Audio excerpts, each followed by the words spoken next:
বিষয়টা কি ঠিক হলো? কোন বিষয়টা ঠিক হয়নি বলো? না, এই যে তোমার একটা মানুষ পছন্দ করে, তুমি তারে পছন্দ না করে তুমি তারে ওভারটেক করে আরেকজনের নামে ট্যাটু করছো, এটা কেমন হলো বিষয়? তার আগে বলো, তুমি কি বিসিএস ক্যাডার? না, আমি বিসিএস ক্যাডার হবো কেন? আমি কোনো ক্যাডার ম্যাডার কিছু না। শোনো, আব্বু না আমাকে স্ট্রেট বলে দিয়েছে কোনো বিসিএস ক্যাডার বা হাই অফিসিয়াল ছাড়া কারোর সাথে আমাকে বিয়ে দিবে না। আর আমার না একটা ক্লাস আছে, তুমি নিজের কথা একবারও ভাবছো? তোমার সাথে কি আমাকে যায়? আর তোমার যে অবস্থা, আমার তো মনে হয় না তুমি যে এইবারও পাশ করতে পারবে। তুমি আমাকে ভুলে যেতে পারো।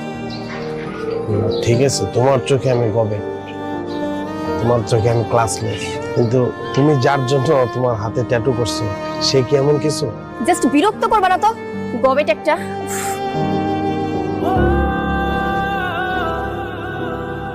আমার মতো ক্লাসলেস